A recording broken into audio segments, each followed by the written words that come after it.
بسم اللہ الرحمن الرحیم۔ السلام علیکم۔ جاپانی کمپنی سوزوکی نے اپنی گاڑیوں کے شو روم کے لیے کراچی پاکستان میں نوکری کا مینیجر کے عہدہ کے لیے اشتہار دیا تو چند پڑھے لکھے قابل لوگوں نے یہاں پر اپلائی کر دیا، جن میں سے ایک انور نامی موچی کا بیٹا بھی تھا۔ کمپنی کو نہ صرف ایک قابل بلکہ بااعتماد، ایماندار اور محنتی نوجوان کی ضرورت تھی۔ یہ انٹرویو 2 سطحی پر مشتمل تھا، یعنی کہ ان میں سے جو قابل کینڈیڈیٹ ہے ان کا پہلے ایک تجربے کار مینیجر انٹرویو لے گا اور بعد میں ڈائریکٹر خود سلیکشن کرے گا۔ قصہ مختصر کہ جب انور نامی نوجوان اپنے پہلے انٹرویو میں کامیاب ہو گیا تو دوسرا مرحلہ کمپنی کے ڈائریکٹر کے سامنے پیش ہونا تھا اور جہاں پر اس کا فائنل انٹرویو ہونا تھا۔ انور کمپنی ڈائریکٹر کے کمرہ میں داخل ہوا۔ ڈائریکٹر ایک انتہائی قابل اور سنجیدہ آدمی تھا۔ اس نے انور کی سی وی وغیرہ چیک کی، پھر انور سے کہا کہ میں آپ کا زیادہ ٹائم نہیں لوں گا، آپ کے والد کیا کرتے ہیں؟ انور نے بتایا کہ وہ ایک موچی ہے اور سابقہ 19 سالوں سے وہ یہ کام کرتے آ رہے ہیں اور یہ کام ہمارا وراثتی ہے۔ ڈائریکٹر نے پوچھا تو کیا آپ بھی جوتے بنا لیتے ہو یا ٹوٹے جوتوں کی مرمت وغیرہ کر لیتے ہو؟ انور نے جواب دیا کہ نہیں سر، میرے والد نے مجھے ہمیشہ پڑھنے کو ترجیح دی ہے، لیکن ہاں میں کبھی کبھار انہیں کھانا دینے کے لیے دوپہر کو ضرور جاتا ہوں تو وہ مجھے میری خواہش کے باوجود کام کو ہاتھ تک نہیں لگانے دیتے اور کہتے ہیں کہ بس بیٹا تو پڑھائی میں زور لگا، ہمت کر، یہ تیرے کرنے کا کام نہیں۔ میں اپنے بیٹے کے ہاتھوں میں کاغذ قلم دیکھنا چاہتا ہوں اور ایک روشن مستقبل کا خواہاں ہوں۔ ڈائریکٹر نے انور کو مخاطب کرتے ہوئے کہا کہ آپ کو لگاتار 2 دن اپنے والد کے پاس لوگوں کے جوتے مرمت کرنے ہوں گے۔ اگر آپ 2 دنوں میں یہ کام سیکھ گئے اور اس کو مکمل جان گئے تو شاید ہم آپ کو اس نوکری کے لیے اس عہدے پر تعینات کر دیں۔ پھر ڈائریکٹر نے کہا کہ آپ جا سکتے ہیں، 2 دن بعد آپ سے ملاقات ہوگی۔ محمد انور کچھ پریشان لیکن ایک ننھی سی امید لے کر اپنے گھر کو لوٹ گیا۔ اگلے دن انور اپنے والد کی جگہ بیٹھ گیا اور والد کو ساری صورتحال سے آگاہ کیا کہ اگر میں نے 2 دنوں میں کام سیکھ لیا اور یہ کام جان گیا تو شاید مجھے نوکری مل جائے۔ انور کا والد بھی خاموش ہو گیا۔ گاہک آ رہے تھے تو انور ان کے جوتے لیتا اور والد سے مشاورت کے بعد ان کی مرمت کر کے واپس دیتا۔ پہلا دن گزر گیا اور انور چونکہ پہلے بھی اپنے والد کو لوگوں کے جوتے مرمت کرتا ہوا دیکھتا تھا اور آج والد کی سربراہی میں یہ تقریباً کافی حد تک جوتے کی مرمت جان چکا تھا۔ اگلے دن انور اکیلا صبح کے وقت اپنے ٹھکانے پر پہنچا۔ آج انور سارا دن اکیلے ہی اپنے والد کی موچی کی گدی پر بیٹھ کر کام کرے گا۔ یہ بات انور اپنی والدہ سے کہہ کر آیا تھا۔ خیر لوگوں کا آنا جانا ریل پیل شروع ہو گئی۔ انور لوگوں کے جوتے مرمت کر کے دیتا۔ صبح سے دوپہر ہو گئی۔ دوپہر کے وقت ایک بوڑھی عورت اس کے پاس آئی اور اسے کالے رنگ کے بوٹ مرمت کے لیے دیے۔ بوڑھی نے انور سے کہا کہ میں شام کو آ کر تم سے اپنے بوٹ لے جاؤں گی۔ انور نے کہا ٹھیک ہے۔ رقم طے ہو گئی جو کہ فقط 40 روپے تھی۔ بوڑھی واپس لوٹ گئی۔ انور سارا دن لوگوں کے جوتے وغیرہ مرمت کرتا رہا۔ جب اس عورت کے دیے گئے جوتوں کی مرمت کرنے لگا تو اس میں ایک کالے رنگ کے بنے کپڑے کی تھیلی میں 5000 والی 10 نوٹ اور 2 سونے کی بالیاں تھیں۔ انور یہ سب دیکھ کر بڑا حیران ہوا۔ نہ جانے اس کے دل میں کیا خیال آیا کہ اس نے اس تھیلی کو اپنی گدی کے نیچے ایک سائیڈ پر چھپا دیا تاکہ کوئی اسے دیکھ نہ سکے۔ یہ 50,000 روپیہ اور سونے کی 2 بالیاں جن کی مالیت تقریباً 60-70 ہزار سے کم نہ تھی، یہ انور کے لیے بہت بڑی رقم تھی، کیونکہ اس کا والد صبح سے لے کر شام تک بمشکل 1200 روپیہ کماتا تھا اور یہ رقم اور سونا تقریباً ان کے 3-4 ماہ کی کمائی کے برابر تھا۔ قصہ مختصر یہ کہ شام ہو گئی لیکن وہ بوڑھی عورت اپنے جوتے لینے نہ آئی، حتیٰ کہ مغرب سے عشاء ہو گئی۔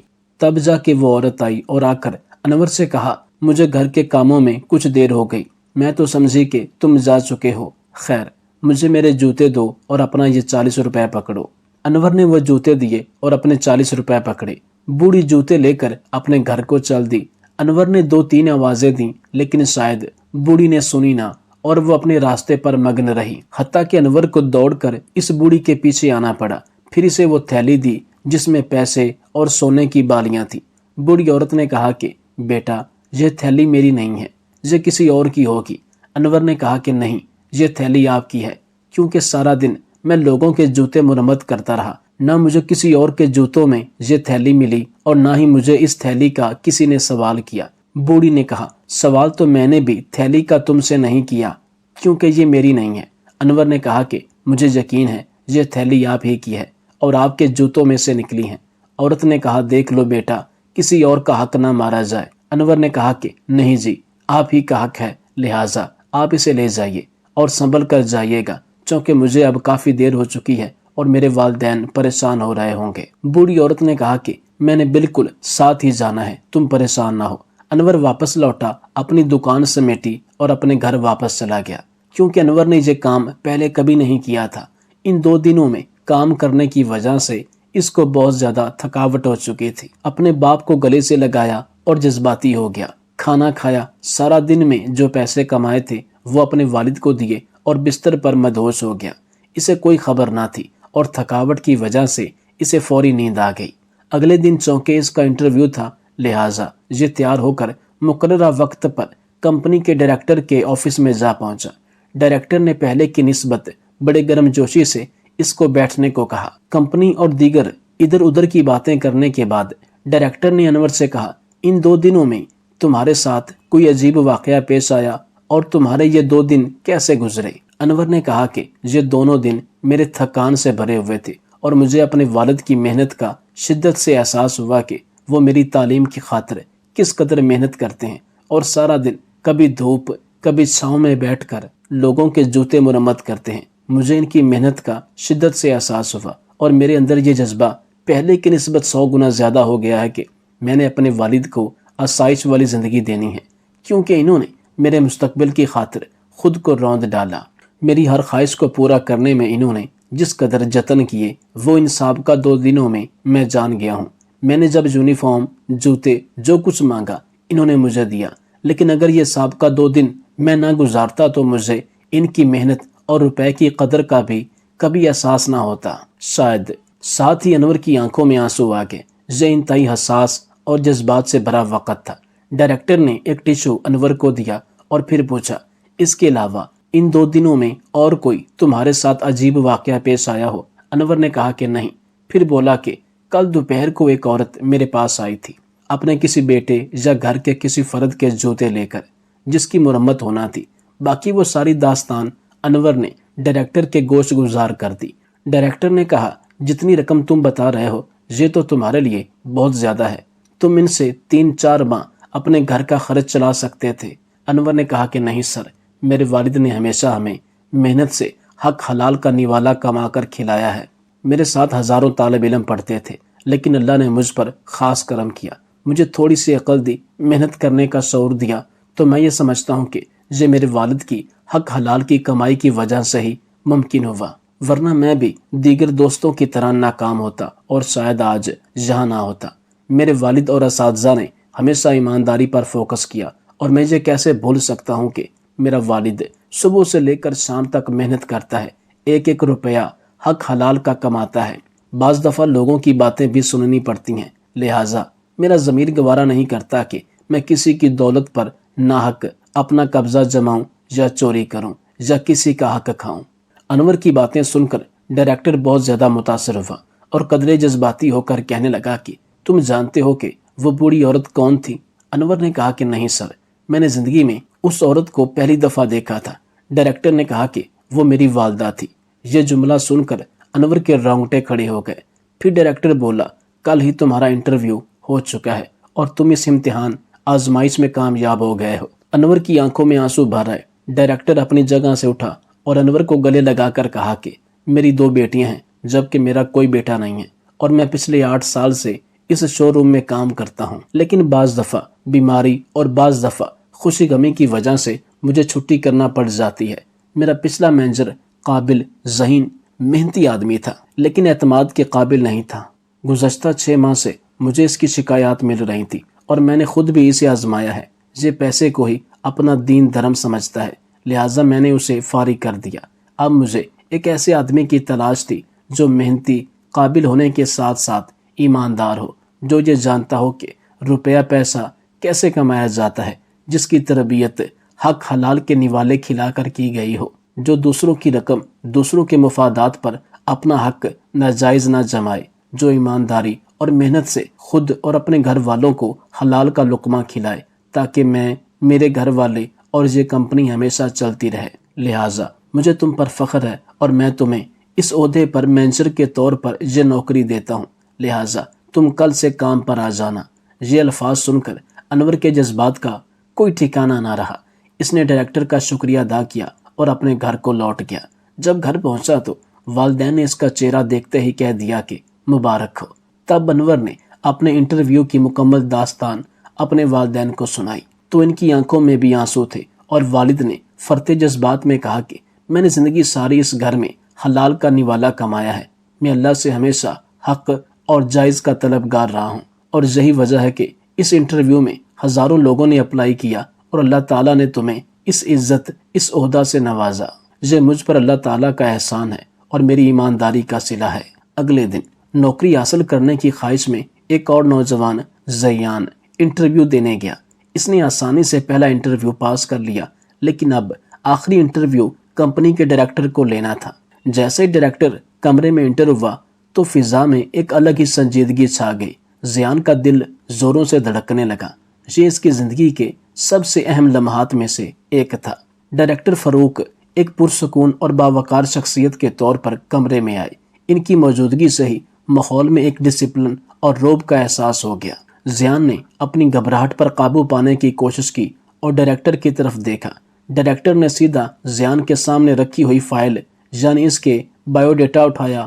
ان کے چہرے پر کوئی خاص تاثر نہیں تھا، جس کی وجہ سے زیان کے لیے یہ اندازہ لگانا مشکل تھا کہ وہ کیا سوچ رہے ہیں۔ کمرے میں چھائی ہوئی خاموشی زیان کے لیے ایک امتحان کی طرح محسوس ہو رہی تھی۔ ہر گزرتا لمحہ ایک کڑی آزمائش بن گیا تھا۔ جب ڈائریکٹر فاروق نے زیان کا سی وی دیکھا تو پایا کہ پڑھائی کے ساتھ ساتھ یہ طالب علم دیگر سرگرمیوں میں بھی ہمیشہ نمایاں رہا ہے۔ ان کے چہرے پر ہلکی سی مسکراہٹ آئی، جسے زیان نے شاید محسوس بھی نہ کیا ہو۔ یہ سی وی صرف کتابی علم کا ثبوت نہیں تھا، بلکہ ایک صلاحیت اور محنتی انسان کی تصویر پیش کر رہا تھا۔ ڈائریکٹر نے اپنی انگلی فائل پر رکھی اور ایک خاص نقطے پر چند لمحے رکے، جیسے وہ زیان کے کردار اور صلاحیتوں کو پرکھنے کی کوشش کر رہے ہوں۔ پھر انہوں نے اپنی نظر سی وی سے ہٹا کر زیان پر جمائی اور پہلا سوال کر ڈالا، جو بالکل غیر متوقع تھا اور براہ راست اس کے پس منظر سے جڑا ہوا تھا۔ کیا تمہاری پڑھائی اسکالرشپ پر ہوئی ہے؟ زیان کو یہ سوال کچھ عجیب لگا، چونکہ اس کی پڑھائی ذاتی سطح پر ہوئی تھی۔ اس نے سوچا شاید ڈائریکٹر فاروق اس کی مالی حالت یا اس کی خود انحصاری کا اندازہ لگانا چاہتے ہیں۔ زیان نے بغیر کسی جھجک کے پورے اعتماد سے جواب دیا، جی نہیں۔ ڈائریکٹر فاروق نے اپنی بھویں ہلکی سی اوپر اٹھائیں، جیسے وہ کچھ اور توقع کر رہے ہوں، یا شاید زیان کے سیدھے جواب سے متاثر ہوئے ہوں۔ یہ سوال دراصل زیان کے عزم اور لگن کو پرکھنے کے لیے تھا۔ اسے پڑھائی کے لیے کوئی بیرونی مدد ملی تھی یا نہیں؟ پھر ڈائریکٹر نے دوسرا سوال پوچھا، جو زیان کے خاندان خصوصاً اس کے والد کے کردار سے متعلق تھا۔ اسکول اور کالج کی فیس تمہارے والد ہی ادا کرتے تھے۔ زیان کو لگا کہ اب انٹرویو اس کی ذاتی زندگی کی طرف بڑھ رہا ہے، لیکن اسے اس میں کوئی ہچکچاہٹ نہیں ہوئی۔ اس نے فخر کے ساتھ اپنے والد کے کردار کو تسلیم کیا، کیونکہ وہ جانتا تھا کہ اس کے والد نے اس کے لیے کتنی جدوجہد کی ہے۔ جی ہاں سر، زیان نے جواب دیا۔ اس کے لہجے میں اپنے والد کے لیے گہرا احترام اور شکر گزاری کی جھلک نظر آ رہی تھی۔ ڈائریکٹر فاروق نے زیان کا جواب بغور سنا۔ ان کے چہرے پر ایک سوچ بھری کیفیت تھی۔ یہ سوال دراصل یہ جاننے کے لیے تھا کہ زیان اپنی کامیابی کا سہرا کس کو دیتا ہے اور وہ اپنے خاندان کی قربانی اور تعاون سے کتنا واقف ہے۔ ڈائریکٹر نے اگلا سوال کیا، تمہارے والد کیا کام کرتے ہیں؟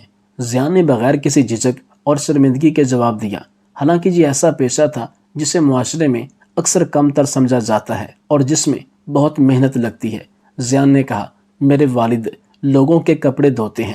اس جواب کے بعد کمرے میں چند لمحوں کے لیے خاموشی چھا گئی۔ ڈائریکٹر فاروق نے زیان کے چہرے پر غور سے دیکھا، جیسے اس کے جواب پر دل ہی دل میں کوئی رد عمل دے رہے ہوں۔ زیان کو اپنے والد کے کام پر کوئی شرمندگی نہیں تھی، بلکہ اسے فخر تھا کہ اس کے والد نے اتنی محنت سے اسے پڑھایا اور اس کے لیے زندگی کی سہولتیں فراہم کی۔ یہ جواب ڈائریکٹر فاروق کے لیے غیر متوقع انکشاف ہو سکتا تھا، اور اس لمحے زیان کے پس منظر کو نئے زاویے سے دیکھنے لگے۔ یہ جواب سن کر ڈائریکٹر فاروق نے کہا ذرا اپنا ہاتھ دکھاؤ۔ زیان کچھ حیران ہوا لیکن فوراً اس نے اپنا ہاتھ آگے بڑھا دیا۔ ڈائریکٹر نے زیان کے ہاتھوں کو چھوا جو ریشم کی طرح نرم اور نازک تھے۔ ان کے چہرے پر ایک سوچ بھرا تاثر تھا جیسے وہ کسی چیز کا موازنہ کر رہے ہوں۔ زیان کے ہاتھ دیکھ کر یہ بالکل واضح تھا کہ اس نے کبھی کوئی جسمانی مشقت کا کام نہیں کیا۔ یہ بات فاروق کے ذہن میں کئی سوال پیدا کر رہی تھی کیونکہ وہ ایک ایسے شخص کی تلاش میں تھے جو صرف کتابی علم ہی نہ رکھتا ہو بلکہ زندگی کی حقیقتوں اور محنت کی اہمیت کو بھی سمجھتا ہو۔ زیان کے ہاتھوں کی نرمی اس کے والد کی سخت محنت بری زندگی سے بالکل متضاد تھی۔ فاروق صاحب نے اگلا سوال کیا، کیا تم نے کبھی اپنے والد کے ساتھ کپڑے دھونے میں مدد کی ہے؟ زیان نے بغیر کسی جھجک کے جواب دیا کیونکہ اس کے والد نے ہمیشہ اسے ان کاموں سے دور رکھا اور صرف پڑھائی پر توجہ دینے کے لیے حوصلہ افزائی کی۔ زیان نے کہا جی نہیں، میرے والد ہمیشہ یہی چاہتے تھے کہ میں پڑھائی کروں اور زیادہ سے زیادہ کتابیں پڑھوں۔ زیان نے بات آگے بڑھائی اور اپنے والد کی مہارت کا بھی ذکر کیا۔ ہاں ایک بات اور، میرے والد بہت تیزی سے کپڑے دھوتے ہیں۔ یہ سن کر فاروق صاحب نے زیان کے چہرے پر دوبارہ غور سے نظر ڈالی جیسے وہ یہ سمجھنے کی کوشش کر رہے ہوں کہ زیان کی زندگی اس کے والد کی زندگی سے کتنی مختلف رہی ہے۔ اس نے کبھی محنت ذاتی تجربہ نہیں کیا۔ پھر ڈائریکٹر نے کچھ لمحے سوچا اور ایک عجیب سا مطالبہ کیا، میں تمہیں ایک کام کہہ سکتا ہوں؟ زیان کو تجسس ہوا اور اس نے فوراً جواب دیا جی کہیے۔ اسے لگا شاید یہ اس کی نوکری سے متعلق کوئی اور ٹیسٹ ہوگا یا اس کی صلاحیت کا مزید جائزہ لینے کا طریقہ۔ فاروق صاحب نے کہا آج گھر جا کر اپنے والد کے ہاتھ دھونا، پھر کل صبح مجھ سے ملنا۔ زیان یہ سن کر بے حد خوش ہوا۔ اسے لگا کہ نوکری تو اب پکی ہے، تبھی تو ڈائریکٹر نے اسے دوبارہ بلایا ہے۔ یہ کام اسے بہت آسان لگا اور وہ اس موقع پر پرجوش ہو گیا۔ اسے یہ معلوم نہیں تھا کہ یہ کام اس کی زندگی ہمیشہ کے لیے بدل ڈالے گا، اور یہ صرف نوکری کا وعدہ نہیں بلکہ گہرا زندگی کا سبق تھا۔ گھر آ کر زیان نے خوشی خوشی اپنے والد کو سب باتیں بتائیں اور اسے کہا کہ وہ اپنے ہاتھ دکھائے۔ اس کے چہرے پر الگ ہی چمک تھی کیونکہ اسے لگ رہا تھا کہ اس کی محنت اور لگن رنگ لا رہی ہے اور کامیابی بہت قریب ہے۔ والد کو تھوڑی حیرانی ہوئی کہ اچانک بیٹے کو ان کے ہاتھ دھونے کی کیا ضرورت پڑ گئی ہے، لیکن پھر بھی والد نے اپنے پیارے بیٹے کی خواہش کا احترام کیا اور بغیر کسی سوال کے اپنے دونوں ہاتھ اس کے ہاتھوں میں دے دیے۔ والد نے ہمیشہ زیان کا ساتھ دیا تھا اور اس بار بھی انہوں نے اس کی ہر خواہش کا مان رکھا۔ زیان نے سوچا کہ یہ تو ایک چھوٹا سا کام ہے جسے کر کے وہ کل اپنے خوابوں کی نوکری حاصل کر لے گا۔ اسے خوشی تھی کہ اس نے اپنے والد کو بھی اس خوشی کا حصہ بنایا اور وہ کل کے لیے اور بھی پرجوش ہو گیا۔ لیکن جب اس نے والد کے ہاتھ آہستہ آہستہ دھونا شروع کیے تو ابتدا میں ایک عام سا کام لگا، مگر جیسے جیسے وہ ہاتھ دھوتا گیا اسے چونکا دینے والی حقیقت سامنے آئی۔ والد کے ہاتھ پتھر کی طرح سخت اور جگہ جگہ کٹے ہوئے تھے، ان پر بے شمار چھالے اور نشان تھے۔ یہ دیکھ کر زیان دنگ رہ گیا۔ اس کی آنکھوں سے بے اختیار آنسو بہنے لگے۔ اسے اپنے والد کی جد و جہد کا پہلے کبھی اتنا گہرا اندازہ نہیں ہوا تھا، جہاں تک کہ جب بھی وہ زخموں کے نشانات پر پانی ڈالتا تو جلن کا احساس والد کے چہرے پر صاف جھلکنے لگتا۔ یہ منظر دیکھ کر زیان کا دل اور بھی پگھل گیا۔ اسے پہلی بار اپنے والد کی محنت اور قربانی کا حقیقی احساس ہوا۔ یہ اس کے لیے آنکھیں کھول دینے والا لمحہ تھا۔ زیان کو زندگی میں پہلی بار یہ ادراک ہوا کہ یہی وہ ہاتھ ہیں جو روز دوسروں کے کپڑے دھو دھو کر اس کے لیے اچھا کھانا، اچھے کپڑے اور سکول کی فیس کا بندوبست کرتے ہیں۔ اس کے والد کی ہاتھوں کی ہر کٹی پھٹی جلد، ہر زخم اور ہر چھالا اس کی زندگی کی ہر آسائش اور کامیابی کی نشانی تھے۔ والد کے ہاتھ کا ہر آلہ اور سختی اس کے تعلیمی کیریئر کی ہر کامیابی اور اس کے روشن مستقبل کی بنیاد کا ثبوت تھا۔ زیان کو اندر ہی اندر بہت شرمندگی محسوس ہوئی کہ اس نے کبھی اپنے والد کی محنت کو سمجھا ہی نہیں تھا اور ہمیشہ آرام دہ زندگی جیتا رہا۔ اسے یہ بھی احساس ہوا کہ اس نے کبھی اپنے والد کی مدد نہیں کی تھی۔ یہ لمحہ اس کے لیے ایک تبدیلی کا لمحہ تھا، جہاں اس نے اپنے والد کی قربانیوں کو دل کی گہرائی سے محسوس کیا۔ والد کے ہاتھ دھونے کے بعد زیان کو خود اندازہ نہ ہوا کہ کب اس نے دن کے باقی سارے کپڑے بھی ایک ایک کر کے دھو ڈالے۔ یہ ایک ایسا کام تھا جو اس نے اپنی زندگی میں کبھی نہیں کیا تھا اور شاید کبھی سوچا بھی نہیں تھا۔ والد بار بار روکتے رہے لیکن زیان اپنی لگن میں کپڑے دھوتا چلا گیا۔ اسے اپنے والد کی جد و جہد کا اتنا گہرا احساس ہوا کہ وہ خود کو روک نہیں پا رہا تھا۔ وہ اپنے والد کے درد اور محنت کو محسوس کر رہا تھا اور اس نے ان کی محنت میں شریک ہونے کی کوشش کی۔ یہ صرف کپڑے دھونے کا عمل نہیں تھا بلکہ توبہ اور خود احتسابی کا عمل تھا۔ اس دن اس نے صرف کپڑے ہی نہیں دھوئے بلکہ اپنے دل کی میل بھی صاف کی اور اپنے والد کے لیے گہرا احترام اور شکر گزاری کا اظہار کیا۔ اس رات باپ بیٹے نے دیر تک باتیں کی۔ یہ گفتگو ان سب سالوں کی کمی کو پورا کر رہی تھی۔ جہاں زیان نے کبھی اپنے والد کے جدوجہد کے بارے میں نہیں پوچھا تھا اور والد نے کبھی اپنے درد کو کھل کر نہیں بتایا تھا، زیان نے اپنے والد سے ان کے کام کی مشکلات اور کٹھنائیوں کے بارے میں پوچھا اور والد نے اپنی قربانیوں، محنت اور اپنے بیٹے کے روشن مستقبل کے خوابوں کے بارے میں بتایا۔ یہ پہلا موقع تھا جب انہوں نے اتنی کھل کر اور سچائی سے بات کی۔ اس نے ان کے رشتوں کو نئی گہرائی دی۔ زیان نے اپنے والد کی قربانی اور ایثار کو سمجھا اور والد نے اپنے بیٹے کے لیے اپنی محبت اور خواہشات کو بیان کیا۔ یہ بات چیت محض الفاظ کا تبادلہ نہیں تھی بلکہ جذبات کا گہرا میلاب تھی، جس نے ان کے درمیان کی دوری کو مٹا دیا اور ایک مضبوط رشتہ قائم کر دیا۔ اگلے دن زیان دوبارہ نوکری کے لیے کمپنی میں ڈائریکٹر فاروق کے دفتر پہنچا، لیکن اس بار وہ کچھ قدر طور پر بدل چکا تھا۔ اس کے چہرے پر اب صرف اعتماد نہیں بلکہ سنجیدگی، حساسیت اور عاجزی بھی تھی۔ فاروق صاحب کا سامنا کرتے ہوئے زیان کی آنکھیں نم تھی، لیکن یہ آنسو غم کے نہیں بلکہ شکر گزاری، سمجھ اور خود احتسابی کے تھے۔ اس نے ایک ایسی حقیقت کو جانا تھا جو اس کی زندگی میں پہلے کبھی نہیں آئی تھی، ایک ایسا تجربہ جس نے اس کے دل کو چھو لیا تھا۔ وہ اب صرف تعلیمی طور پر کامیاب طالب علم نہیں تھا بلکہ ایک ایسا انسان بن چکا تھا جس نے زندگی کے کٹھن تجربات کو محسوس کیا اور ان سے سیکھا۔ وہ اندر ایک گہری تبدیلی محسوس کر رہا تھا اور یہ تبدیلی اس کے چہرے پر واضح دکھائی دے رہی تھی۔ وہ جانتا تھا کہ یہ انٹرویو اب صرف نوکری کے بارے میں نہیں ہے بلکہ زندگی کے ایک بڑے سبق کے بارے میں ہے۔ فاروق صاحب نے زیان کے چہرے پر بدلتے تاثرات کو دیکھا اور فوراً سمجھ گیا کہ کچھ اہم ہوا ہے۔ پھر انہوں نے پوچھا، ہاں تو پھر کیسا رہا کل گھر پر؟ کیا تم اپنا تجربہ میرے ساتھ شیئر کرنا چاہو گے؟ ان کی آواز میں نرمی اور گہری دلچسپی تھی۔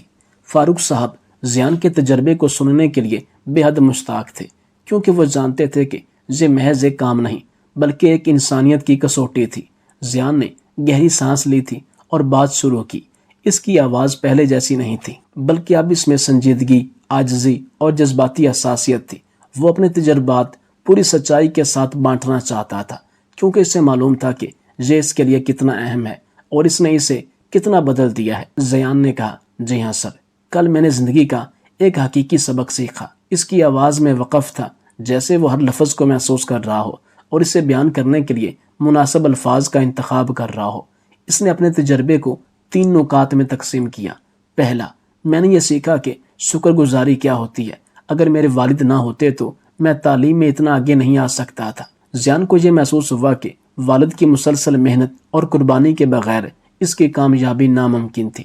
یہ اس کے لیے گہرا ادراک تھا کیونکہ اس نے پہلے کبھی اپنے والد کی قربانیوں کو اس طرح نہیں سمجھا تھا۔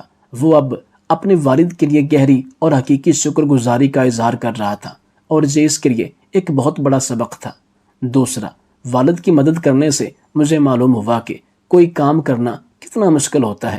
اس نے جسمانی اور جذباتی مشقت کو سمجھا جو اس کے والد روزانہ بغیر کسی شکایت کے کرتے رہے۔ اسے احساس ہوا کہ اس نے زندگی میں کبھی ایسی محنت نہیں کی۔ تیسرا یہ کہ میں نے رشتوں کی اہمیت پہلی بار اتنی شدت سے محسوس کی۔ زیان نے اپنے والد کے ساتھ اس رات کی جذباتی گفتگو کا بھی ذکر کیا جس نے ان کے رشتوں کو ایک نئی گہرائی دی۔